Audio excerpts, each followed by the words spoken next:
Tere klassis, mina olen Karl Robert Jakobson. Ma olen Eesti ühiskonna tegelane, kirjanik, muusik ja kuna ma annan teile täna tundi, siis ma olen ka mõnes mõttes pedagoog. Mul oli väga oluline roll ärkamise ajal. Minu tegevus aitas kaasa Eesti rahvusliku eneseteadvuse kasvule.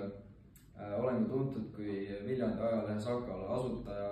Avaldasin esimese eestikeelse põllumajanduse õppe käsiraamatu. Minu isikupära seisneb pühendumust Eesti rahvusele ja keele säilitamisele. Enne kui me hakkame tunni teemaga edasi minema, siis äkki teil teate mingeid asju minu kohta?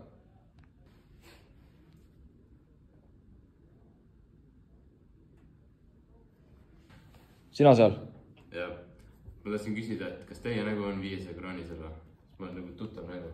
Jah. Nüüd me hakkame mängima sihukest mängu, kus te hakkate arendama enda 21. sajandi oskuseid, koostööd ja kriitilist mõtlemist.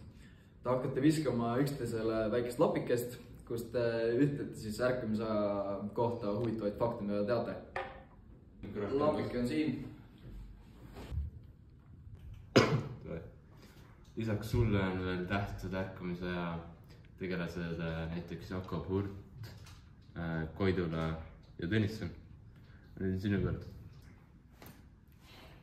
Esimene üldlaulupidu toimus 1869. aastal Tartus ja sellest on saanud traditsioon. Ärkamise ajal arenesid välja Eesti esimesed ajakirjad Pärnu Postimees ja Sakala, mis olid siis Eesti kultuuri ja kirjandusele hästi arendavad. Aitäh teile väga hariva tunni eest. Ma loodan, et teile jäävad kõik need asjad meelde. Aga tunni lõpuks siis ütleks 2 tsitaati, mis siis võib teid elus aidata. Igalühel on oma laul, mis ei jäta teda iial maha, on näiteks esimene. Ja teiseks võiks öelda, et rahvuse südameks on talurahvas. Sellele toeks on haritlaskond. Ja see on teine.